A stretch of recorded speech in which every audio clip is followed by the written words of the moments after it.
والله حق وصفته القسم، فأمر تبارك وتعالى وقضى أن يعرج برسول الله إلى السماء ليتزن عماره بين السماء والأرض فلا تفخر كائنة على أختها. فكان معراج رسول الله صلى الله عليه وسلم وكان إسراؤه المبارك إظهارا لصفة الحق والعدل في الأرض. وقد رسم الإسراء منهج حياة في 3 محاور أو في 3 محاور.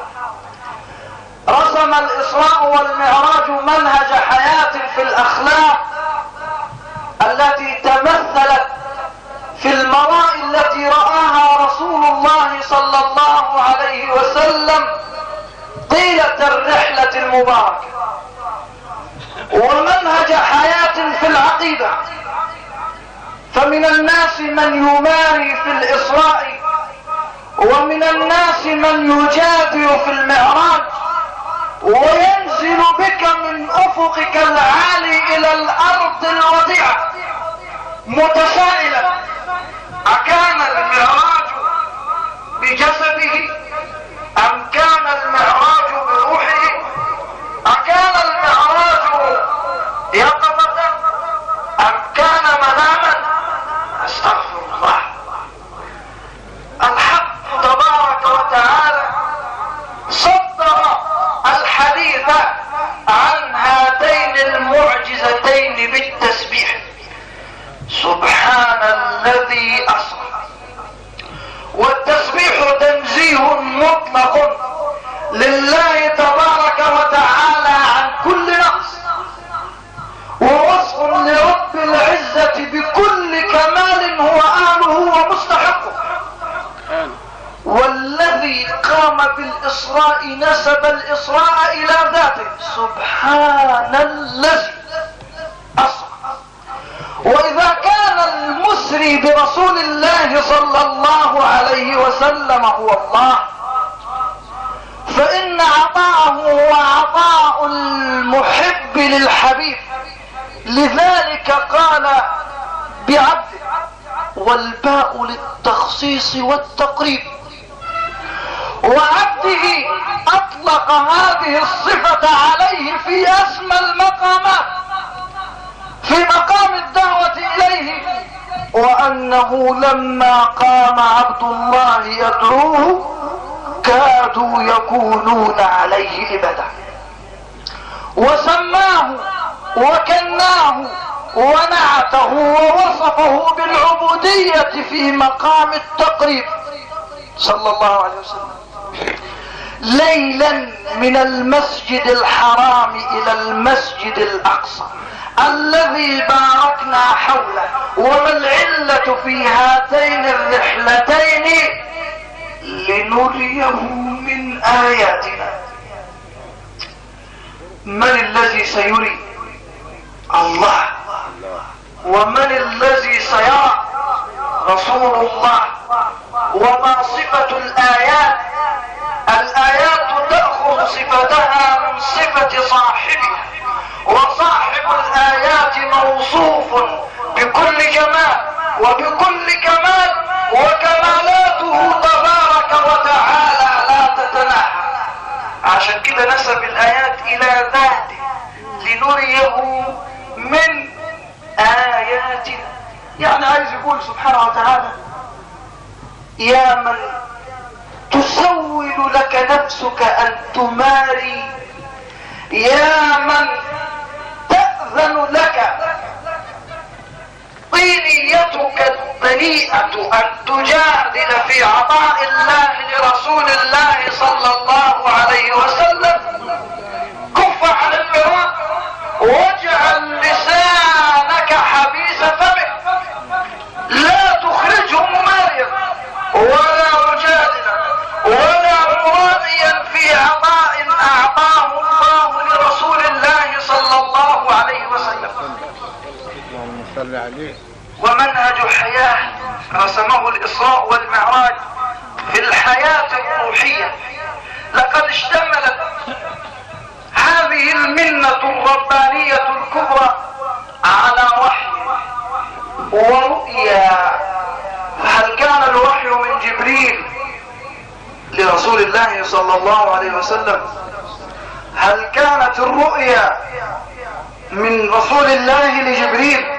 هل كانت المناجاة اللي انت بتصلي بيها في التشهد التحيات لله من رسول الله لجبريل؟ ام كان الوحي من الله الى رسول الله، وكانت الرؤية من رسول الله لله، وكانت المناجاة بين رسول الله وبين رب العزة جل وعلا. هذا ما يلقي عليه فضيلة أستاذنا وشيخنا محمد المهدي عبد الله أشعة من الضوء الرباني والبريق المحمدي، فليتفضل مشكورا من ربه تبارك وتعالى مأجورا.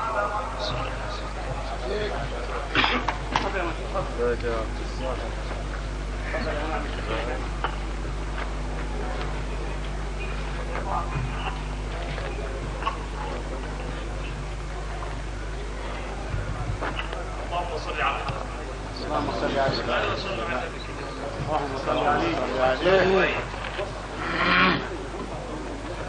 الله عليه وسلم.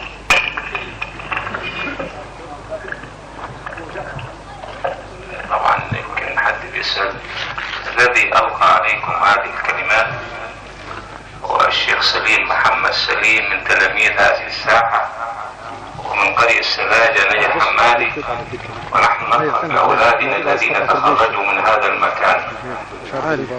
وكثير وكثير فضيلة الشيخ عبد الموجود، السابق أفاضل الشيخ محمد محمود نجا السبيل، العافية ربنا يعافيه إن شاء الله. فكل ذلك الشيخ الشاذلي الساحة بسم الله ما شاء الله خرجت كثير من الذين يعتز بهم ويفخر بهم. نقول الحمد لله. وهكذا ساحات الكرام مش فيها، لا هي كل الساحات يعني كل الساحات ساحة واحدة. الحمد لله رب العالمين. لا تتم الصالحات إلا توفيقه، وما تتم الصالحات إلا توفيقه. ما شاء الله ولا قوة إلا بالله. الحمد لله الذي يسر لنا هذا اللقاء في معية عروس حضرته سيد الوجود سيدنا مولانا محمد صلى الله عليه وسلم. وما أطيب الأوقات حينما تعيشها مع حضرة النبي سيدنا محمد، وما أحلى اللحظات حينما تفتح آذان قلبك لتستمع إلى ود الله لرسوله صلى الله عليه وسلم. أيها الأحباب، يحق لنا أن نفخر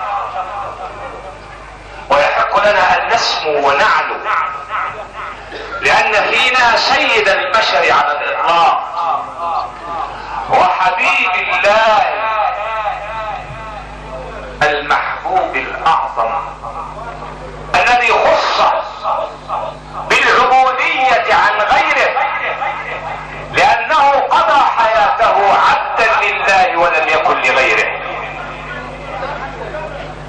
حضرة النبي السيد السخي النبي حبيب رب العالمين سيدنا مولانا محمد. هذا اللقاء لقاء روحي بمعنى الكلمة، لقاء روحي، لأنه لا يفهم معنى الوحي إلا الروح. حتى الوحي اسمه ايه؟ الروح، ونزل به الروح ايه؟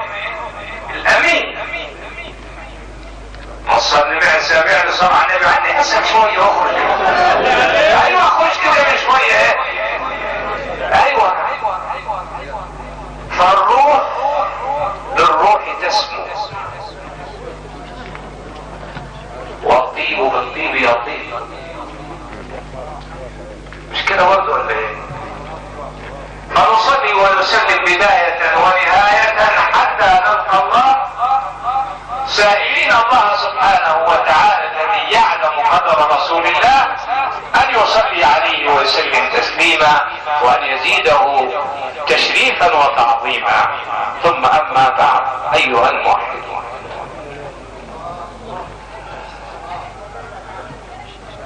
ان العبودية لله تقتضي التحمل والمجاهدة. مش كده برضه؟ تقتضي البذل والتضحية حتى تكون عبدا لله سبحانه وتعالى. والذي ضرب المثل الاعلى والذي كان قدوة لجميع الانبياء والمرسلين بل وللملائكة المقربين هو حضرة النبي سيدنا محمد. وصلوا عليه.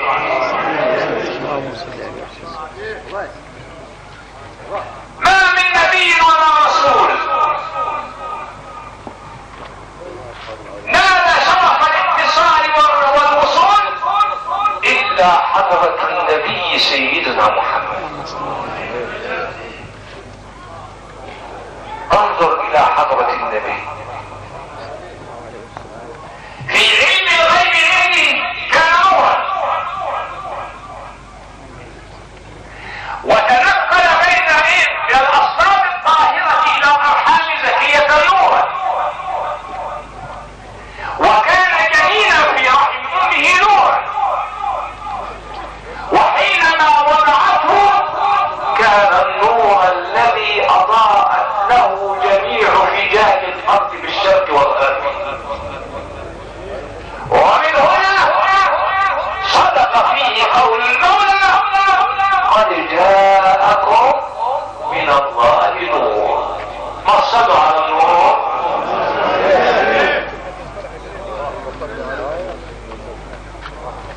ايوه حبيبنا ومصطفانا وهو اللي مجمعنا. وحد الله صلى الله عليه وسلم. رسولنا صلى الله عليه وسلم كان يعز عليه حال البشرية جمعاء، او تعز عليه اذا كان باللغة العربية ينفع كده وينفع كده في الحال. وحد الله. حال البشرية جمعاء كان يعز على رسول الله، وكان أنينه وحنينه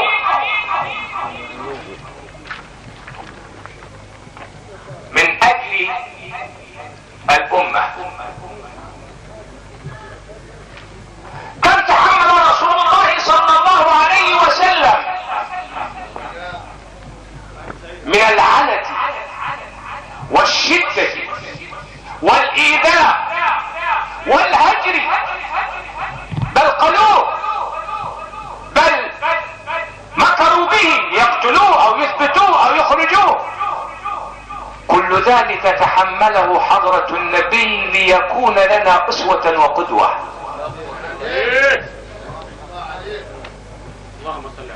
فلما ضاق بحالهم زرعا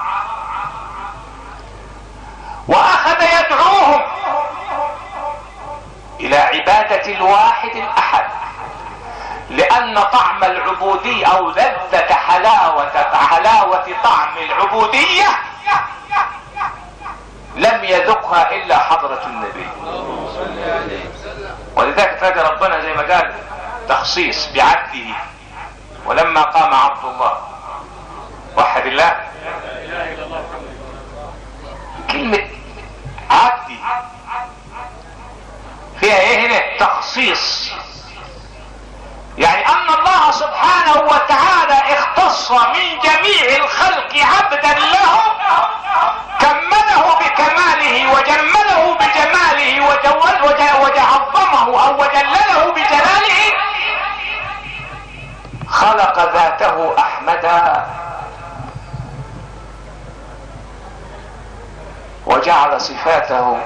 صفاته محمدا هو حضرة النبي صلى الله عليه وسلم. الواحد فينا لما ابتدى كده بيبقى زعلان كده شوية، مش كده؟ واخد بالك؟ وقول انا مالي يا عمي، انا قلت لك وماليش دعوة وهكذا. لكن النبي كان رسول الله صلى الله عليه وسلم لم يهدأ له بال ولم يستريح له جنب حتى يرى ضالا هدى او غافلا ذكر. شوف حضرة النبي،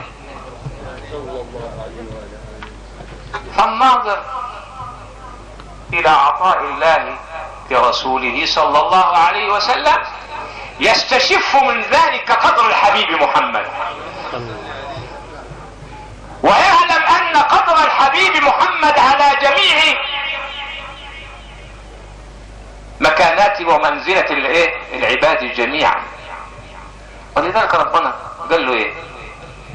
ورفعنا لك ذكرك، ورفعنا ايه لك ذكرك. وحد الله.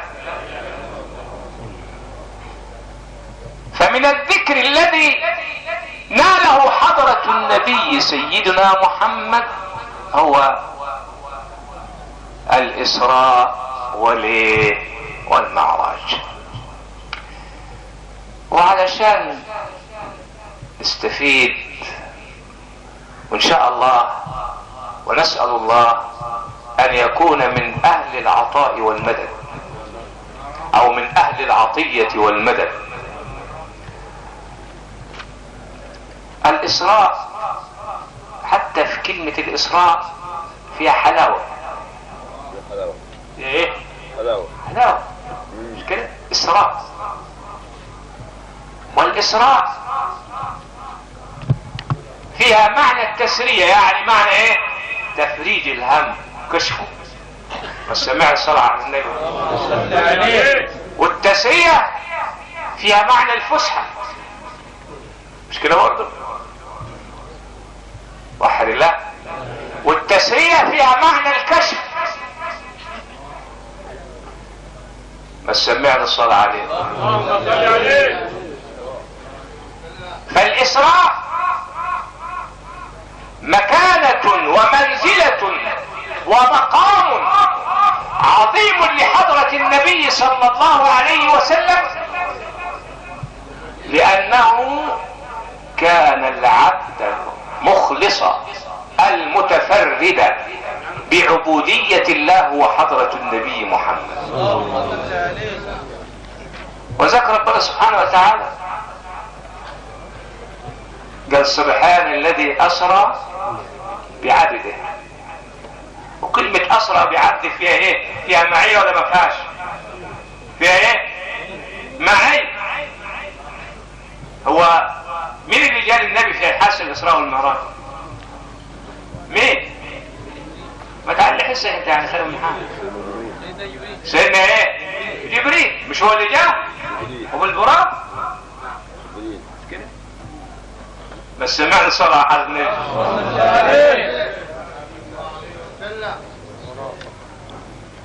ولكن الله سبحانه وتعالى أراد أن يؤنس الحبيب محمد صلى الله عليه وسلم الذي حرمه من الأبوة والأمومة وجعل اليتم له مقاما ومنزلة ودرجة، فجعل معيته تؤنس حضرة النبي صلى الله عليه وسلم في رحلته من المسجد الحرام إلى المسجد الأقصى. صل عليه. ما شاء الله ما شاء الله. مين اللي أسرع؟ الله سبحانه وتعالى. مش كده؟ سبحان الذي أسرع. وسبحان تقولها عند الحاجة المعجزة أو الحاجة اللي ما فيش لها مثال أو الحاجة الغريبة. حاجة إيه؟ الغريب. واحد الله. لا إله إلا الله محمد. أيوة نعم. لما ترى حضرة النبي صلى الله عليه وسلم تخاطبهم الأحجار وتلين تحت قدم الصخور وتتفجر من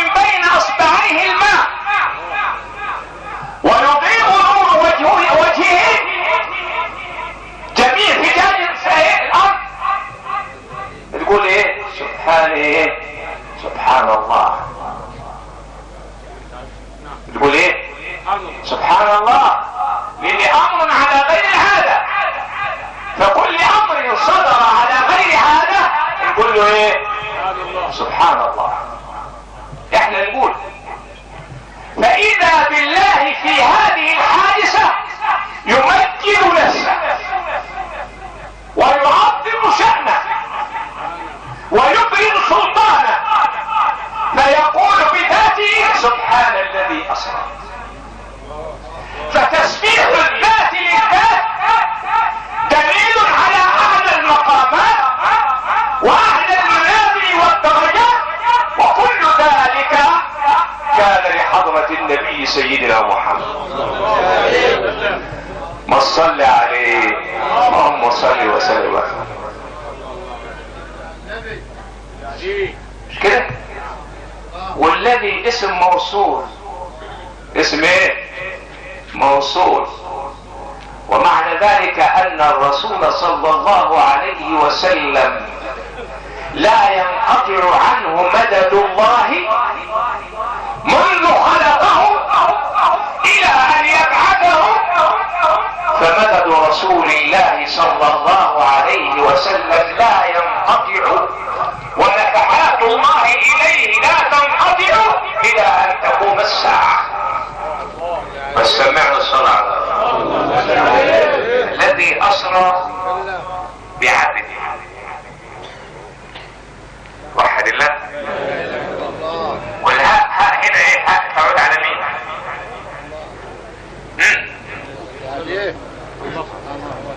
على الله سبحانه وتعالى. العظمة مش كده؟ سبحانه الذي اسرى بعبده. يبقى الهاء ايه هنا؟ تعود على مين؟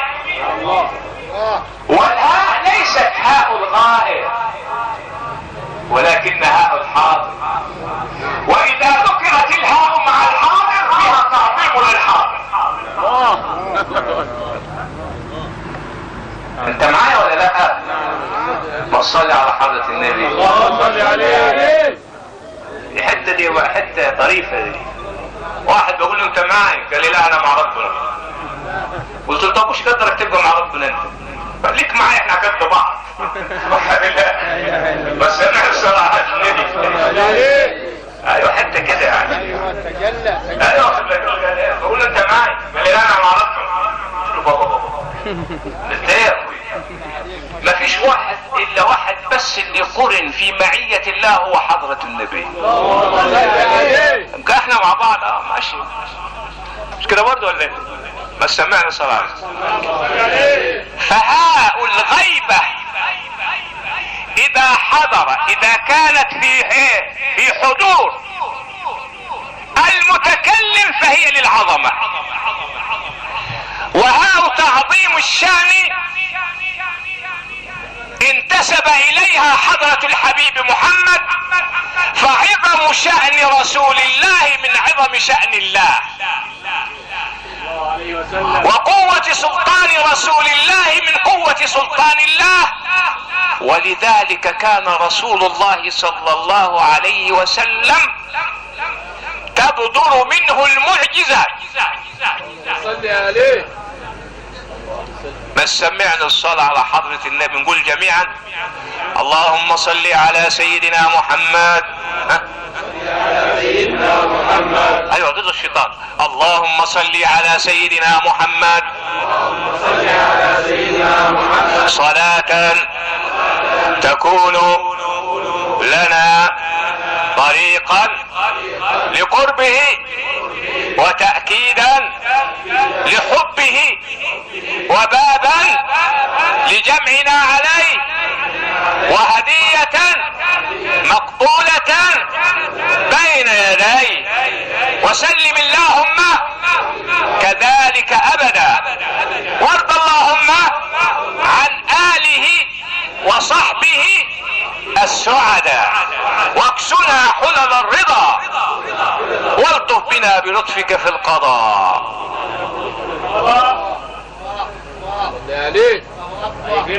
ولذلك حتى ربنا سبحانه وتعالى قال له انت عبدي. هم كل عبيد مش كده؟ قال له ايه؟ ده في التوراة. انت عبدي، يعني العبد الذي اختصصته لنفسي. اختصصته ايه؟ لنفسي. انت عبدي ورسولي، سميتك، هو شوف، سميتك المتوكل. هكذا كلام الله عن حضرة النبي في ايه؟ التوراة. اسرى بعبده. لماذا؟ لان رسول الله صلى الله عليه وسلم بعد ما رجع من اخواله التمس عليهم انه حتى يعني يوقفوا معاه شويه. وحد الله. وحدث اللي حدث وانتم قرأتموه، اذوه سلطوا عليه. تصور حتى على دماغك كده لما تشوف حبيب الحبيب والسيد المصطفى القريب والسفهاء ينالوا منه ويقذفوه بالحجار ويرمل الرسول امامه، وكل ذلك لم يكن امتحانا ولا اختبارا لرسول الله، انما درسا وعبرة وموعظة للخلق جميعا حينما يتكلم الله عن رسوله يري عظمة هذا الرسول في صبره واحتسابه لله. ياخذ صبره ايه؟ لكن احنا لو واحد زعل دلوقتي تقوم القيامة، مش كده؟ وحد الله. وانتوا عارفين حصل مع الانبياء ايه؟ صح ولا لا؟ وانا اللي جاهم الطوفان واللي دعا عليهم، مش كده؟ ما توحد الله. فما اصبر رسول الله على كيد اهله وعلى ايذائهم. من هنا نتعلم. اوعى تفكر ان ربنا سبحانه وتعالى يعني عرض حضرة النبي للإهانة، ولا لا لا لا لا. حضرة النبي قالها الله كلمة قدسية آية في الكتاب، والله يعصمك من ايه؟ من الناس. خلصت المشكلة. وإنا كفيناك مستهزئين. انما ده كله عشان خاطر مين؟ لتنظر انت في سيرته العطرة، في تحمله فتتحمل، في احتسابه فتحتسب، في صبره فتصبر، في رضاه فترضى. امال ده عشانك انت تتعلم منه. ولذلك الكتاب مصباح ونوره حضرة النبي. صل عليه. القرآن مصباح ونوره حضرة النبي. لما لا؟ والله يقول قد جاءكم من الله ايه؟ نور وكتاب ايه؟ مبين. فالنور الذي صدر من الكتاب هو حضرة النبي، والكتاب خطاب الله للمكلفين الموجود بين ضفتي المصحف والمتحدى بأقصر آية فيه. النور الذي صدر إلينا فأنار قلوبنا فآمنت، وأنار عقولنا فاهتدت، وأنار بصائرنا فاستشفت، وأنار أرواحنا فسبحت ورقت وعلت حتى رأت ما لا يراه الناظرون. ما تصلي على حبيبك المصطفى. صل عليه. امال ايه؟ وحد الله. بعبده. مداد العبد هائت ايه؟ تعظيم الشأن. تعظيم ايه؟ الشأن. ولذلك حينما اسمع واذكر الله وقل سبحان الله، الهاء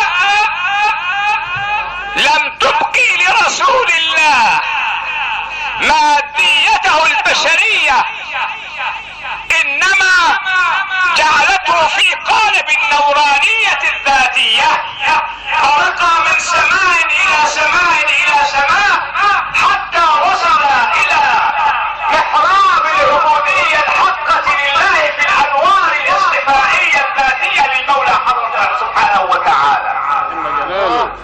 الله عليك. وحد الله وليه. ليه؟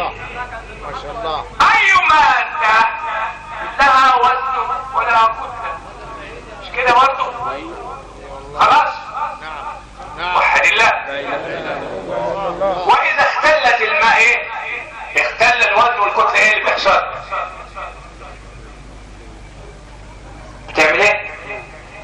بتبقى مالها متزنة ولا غير متزنة؟ تهتز ايه؟ وحد الله. ايوه، وقول اللهم صل على سيدنا محمد. اللهم صل على سيدنا محمد. نورك الذاتي وسرك الساري في سائر الاسماء والصفات. شوف يا حبايبي كده، اسراء النبي معجزة، ومصدر المعجزات هو حضرة النبي. لماذا؟ لأن الله شمله بكاف الخطاب مخاطبا وهاء الشهم معظما. بكاف الخطاب ايه؟ مخاطبا، مش كده؟ ولا ايه؟ مش كده؟ والله يعصمك، مش كده؟ وحد الله. ارسلناك، كان في ده كله. الم نشرح لك، وحد الله. وهاء التعظيم انتسابا، اسرى بعبده. ولا عجب، لان القائل هو من؟ انما قولنا للشيء ايش صح؟ ان نقول له ايه؟ كن فيكون. ما بين الكاف والنون مكونات ومكونات، انما امره اذا اراد شيئا ان يقول له كن. واذا كان الفعل الله فلا زمانية ولا مكانية، ما فيش لا زمان ولا مكان. ليه؟ لان الفاعل هو مين؟ سبحانه وتعالى. اسرى ليلا، اسرى هو العبد. والعجيب، صل على رسول الله. انت عشان تتاكد من الحاجه تاخد ربع ساعه تبص فيها، مش كده؟ صح ولا لا؟ طب ايه رايك النبي صلى الله عليه وسلم في الاسراء اللي هي جزء من الليل، وقيل انه ان فرشه النبي كانت دافيه وزي ما هي يعني ما بردش لسه، وكان النبي جاي مكانه تاني. ما صلي على حضرة النبي. ايوه، واخد بالك؟ عارف الفتره دي اللي هي قال عنها المولى ليلا راى فيها من ايات ربكم. طيب ايه رايك انت لو جابوا المشاهد اللي شافها حضرة النبي، واخد بالك؟ تاخد سنين عشان ايه؟ عشان ترى المشاهد اللي شافها. جماعه بيزرعوا، مش كده برضه؟ والزرع يطيب وبعد كده يحصدوا ويزرعوا تاني والزرع يطيب، وكله شافه في ايه؟ في لا زمان.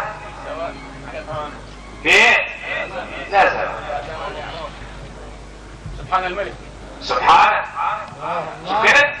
ولا النساء المعلقات بشعور، ولا الربا ومال اليتيم وراء وكل ده في ايه؟ في ايه؟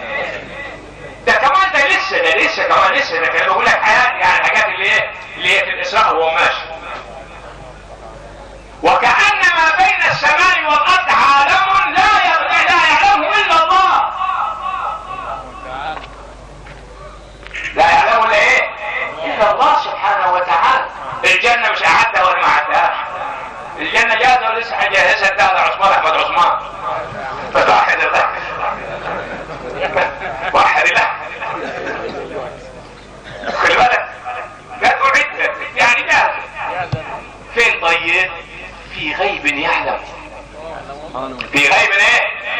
يعلم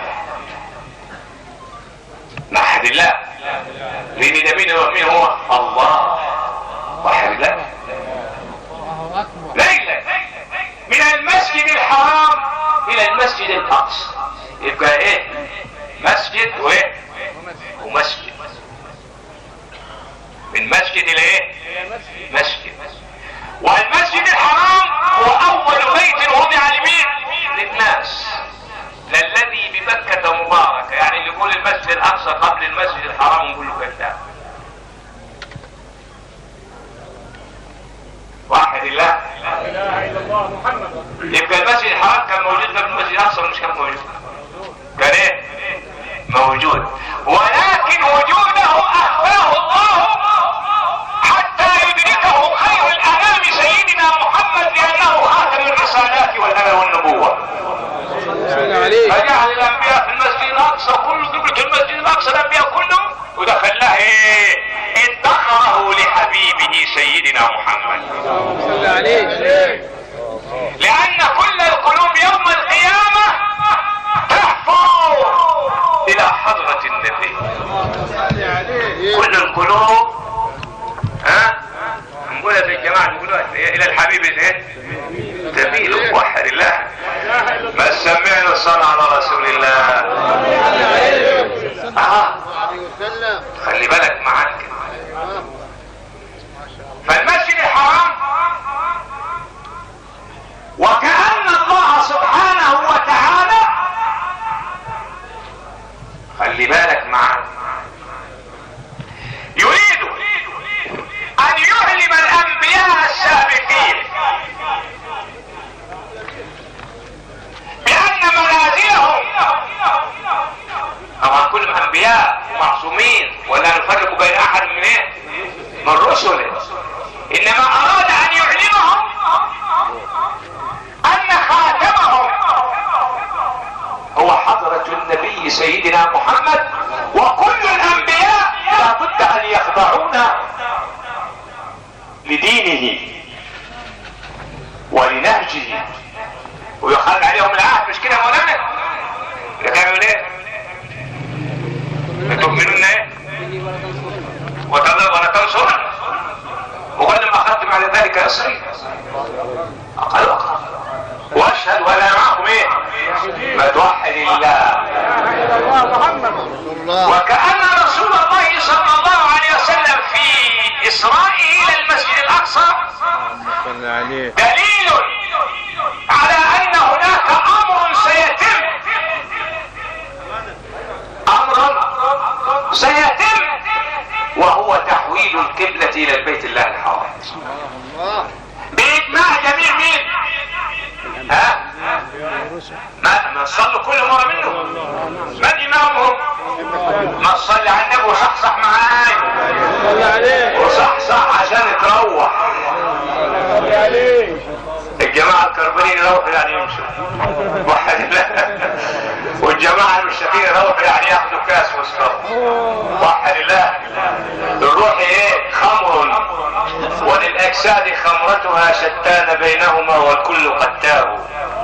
فخمرة الروح توحيد يخف به شوقا الى سنة الرحمن مرقاه، وخمرة الفم كم تهوي بشاربها الى حضيض من الانجاس مهواه. بحر الحقيقة اسرار محجمة، من خاض الجدو يعرف خباياه. فتوحد الله. ايوه خلي بالك اسرع.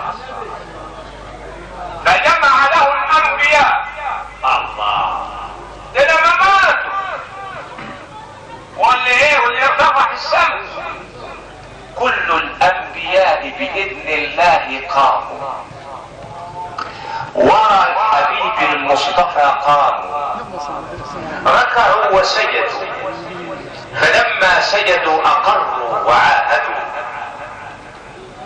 وشهدوا بان الحبيب محمدا هو رسول الله. واحد الله مش صلى بجميع الانبياء. واحد الله التقى بجميع الانبياء. طبعا انا مش عاوز اقول لكم معقول معاكم وراكم طبعا فاكرين لما بقول لكم ان البراق كان محمول ببركة حضرة النبي؟ يعني كان نور حضرة النبي واخد بالك هو اللي محكم ايه؟ البراق. فكان البراق محكوما بحضرته لما ركب عليه. ايوه طبعا. ثم بعد ذلك خلي بالك صلى الانبياء، والصلاة اساسا كانت ركعتين. رأي واحد من المشايخ انا سمعت واخد بالك راح ما بيصليش مش كده؟ قال له يا راجل انت ايه؟ صلوا الظهر ركعتين ها؟ والعصر ايه؟ ركعتين والعشاء ركعتين. واخد بالك ما تنعت واحد ما صلي على حضرة النبي.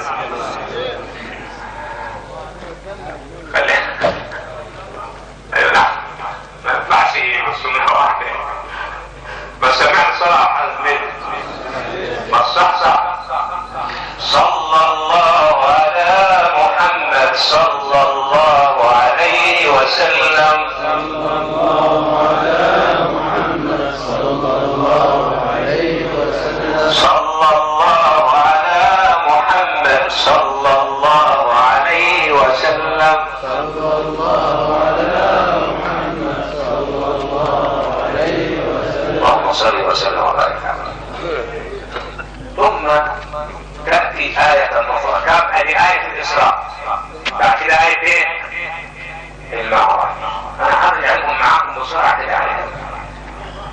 والمعراج هو العروج، يعني السلم. عارفين السلم؟ ماشي بالسلم على المطرس ولا غالي ولا حريلات ولا الأسانسير ولا لا، معراج. اسمه ايه؟ معراج. هو اشراقات نور التجلي. اشراقات نور التجلي من المتجلي من الله.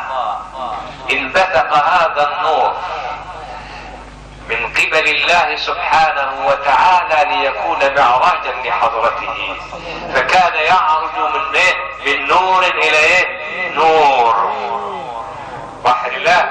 ولذلك لم تؤثر انعدام الوزن على رسول الله ولا اختراق الحجب تؤثر على رسول الله، لان النور الذي نزل خرق كل الحجب ووضع التوازن لحضرته حتى لا يشقى به.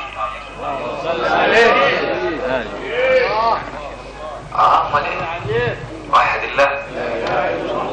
وفي المعراج فيها مقدار لحضرة النبي. شوف لما واحد رئيس كبير يجي وايه ويطلع سلم الطيارة ويعمل ايه نفسه واحد سلمة بسلمة كده ومش عارف ايه، ده حتى سلم طيارة يعني نطلع لك كده يعمل لك معراج يروح من الطيارة فوق كده. واحد الله. انظر معي بقلبك لترى حضرة النبي وهو يعرج في معراج من النور. نور يعرج في ايه؟ في نور. نور يعرج في نور الى ان بلغ ما لم يبلغه نبي ولا مرسل ولا ملك. ولذلك يمكن ما تسمعوني التكرار للتأكيد وليس للملل. سمعت القول تعالى ثم لنا تدلى ثم كان قاب قوسين فكان قاب قوسين او ادنى. ايوه خليك معايا لما تحصل حاجه كده وصلنا على الحبيب. اللهم صل على محمود. ثم دنا فتدلى فكان قاب قوسين او ادنى. القرآن ده عاوز اهل. عاوز ايه؟ اهل. فكان وكان بيقول عليها فعل ماضي ناقص. فعل ماضي. سلم لم يفارق الحق الحضرة العالية الى ان انتقل اليها. صل عليه. ما توحد الله. صح معاي واخلي بالك. مين اللي دنا؟ قال العلماء دنا فتدله جبريل. كلامه صح. كلامهم ايه؟ صح. دنا قالوا ده جبريل. دنا رسول الله من مقام الذات العلية فتدلى جبريل الى مقامه. ده كيف وده يعمل ايه؟ خلي بقى هو عامل ايه؟ مين معاه؟ كان ماشي سد ايه؟ ماشيين مع بعض. انا فايه؟ واحد طلع واحد ايه؟ قاعد مكان. يا اخي جبريل تفسير قال المكان ما تطلعش عليه. انا بقى انت اذا تقدمت اخترقت، اما انا اذا تقدمت اخترقت. الله اكبر. ما توحد الله. صل عليه. الناس بقى يقول فهمتموها بقى. اللهم صل عليه. بس سمعنا صراحة النبي صل عليه الله عليه وسلم. الله اكبر. والدنو من الله عز، وعز الله سلطان، ومن كان في سلطان الله لا يضام ولا يهاب. بس سمعنا صراحة خذ القبسات بس. لك حضرة النبي ما قلش عظمة ولا نورا على ايه؟ وزي الجماعة المغفلين. المغفلين في مرة عملوا لهم فلقة معاه يقول له بتقول له نور حسي يا مولانا ولا معنى بالله. وقال عامل نفسه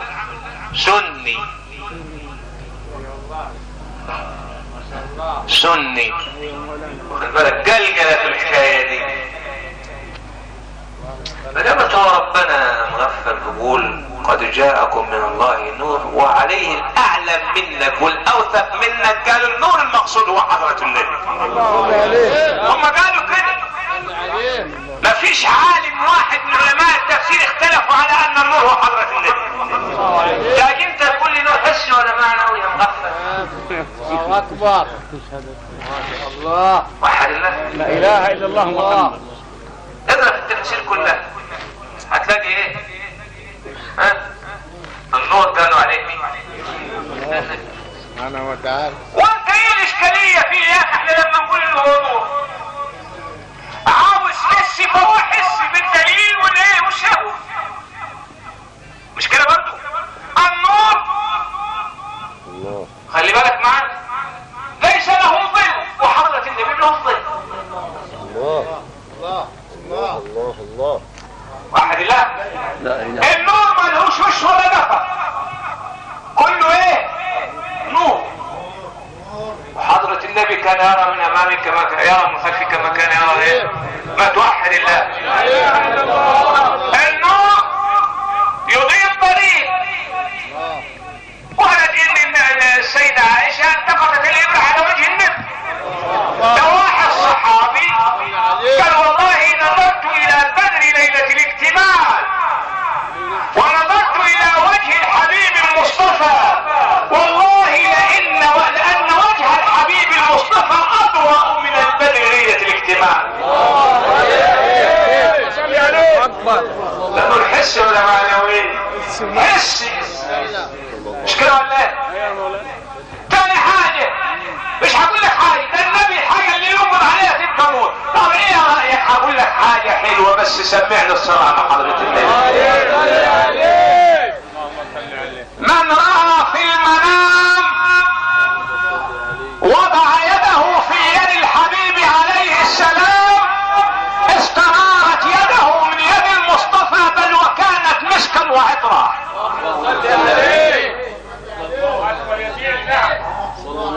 اللهم صل عليه. دي خشبة مسكها النبي كده قبض عليها نورت. اللهم صل عليه. بقت فوسفور. اللهم صل عليه. بقت زي الفوسفور، مسكوها ونوروا روحي بيها. واحد مسكها وماشي بيها وبعدين قال طب انا طالع كده وانت طالع كده نعمل ايه؟ كيف الحكايه؟ قال خلاص اقبض على قبضة النبي، وبعد ما تقبض على قبضة النبي اقبض على الحته الباقيه وايه وهتنور برضه. حط يده على القبضه اللي قبضها النبي نورت يده، حط يده على القبضه الحته العصايه الباقيه نورت العصايه. وحد الله. قسموها وده طلع بيها كده وده طلع بيها كده، حسي ولا معنوي؟ اللهم صل على وحد الله. حينما ركب البراق يضع ايه؟ حافره عند منتهى طرفه، مش كده؟ ومنتهى طرفه ما بين المشرق والمغرب. خلي بالك في الحته الحساسه، منتهى طرفه بين المشرق والمغرب، يعني ان البراق صار في غيب غير غيبنا، في مكان غير مكاننا. وحد الله. شغلانه. مش ثبت عليه حضرة النبي ولا ما ثبتش؟ ثبت ولا ما ثبتش؟ لو كان انه زي الجسم بتاعنا ده كان يثبت ازاي؟ وفاكرين لما قلت لكم انا لو دلوقتي واحد ركب الطياره فوق منه فوق ظهر الطياره ايه اللي يحصل له؟ لا يحكي فيه، هو تبدا فيه حاجه. ده راجل واحد لما في مره طلع الهلال اسمه ده اللي طلع جدا اللسانسيه الواحد كان طالع مثلا 10 15 دور، اول ما يقول كده قلبه بيستحي، مش كده؟ حضرة النبي صلى الله عليه وسلم ثبت، وزي ما قلت لك البراق ثبت بنور حضرة النبي. وحد الله. يبقى ده نور ولا مش نور؟ ولما يعرج الى السماوات لا فيها وكل ولا شرب ولا فيها ولا ارض يمشي فيها ولا حاجه، كلها انوار وانوار مخلوقات اخرى، يبقى نور ولا مش نور؟ نور ولا مش نور؟ حسوا معنا. وعملوا قضيه جمعوا نفسهم يجي 16 واحد، ولكن بفضل الله وبركه رسوله لم يستطع احدا ان يحاججنا بحجه واحده. وحينما اقسمت على واحد منهم ويشهد الله ما استطاع ان يقول كلمه غير كلمه الشكر ومش عارف ايه. وحد الله. فاذا من هذه الحادثه ناخذ منها ان قدر رسول الله عند الله عظيم، وان فضل الله على رسول الله اعظم، وان رسول الله نال هذه المنزله وهذه الدرجه بصدق عبوديته لله. لم يقل ابي في حياته قط، ولكن كان يقول ربي ربي. أنا تحدى العالم كله وتحدى الكفار والمشركين، وقال لو وضعوا الشمس في يميني والقمر في يسري انا على ان في هذا الامر ما تركت حتى يظهره الله او اهلك دونه. وحد الله. ثم بعد ذلك شوفوا الضيافه الكبيره بقى فين. وحد الله. ولذلك سالوه هل رايت ربك؟ قال شعرت ببرد انامله. الله في حضني هنا بقى بلا كيف، بلا ايه، ليس كمثله شيء. وفي روايه نورا اراه، نورا اراه. وقال العلماء اذا كانت رؤيه الله جائزه فلما لا؟ مش كده؟ العلماء اللي عليه العلماء اهل الكتاب والسنه بيقول ايه؟ رؤية الله ايه؟ جائز. اللي يقرا في العقيده ولا هم عقيدتهم لحالهم. وحد الله. عقيده بعيده من العقيده دي. بس سمعنا الصلاة على رسول الله. صل عليه. وجوه يومئذ ناظرة من النعيم إلى ربها ناظرة. صل عليه. كيف؟ لكن لا تقول زي ما قالوا الاستواء معلوم والكيف مجهول والسؤال عنه ايه؟ بدعة والايمان به واجب. مش كده؟ تاخد يبقى ايه برضو؟ الرؤية معلومة والكيف مجهول والسؤال عنه والايمان به. يبقى رآه ولا مش رآه؟ ما تصلي على من رآه. محمد. وحد الله.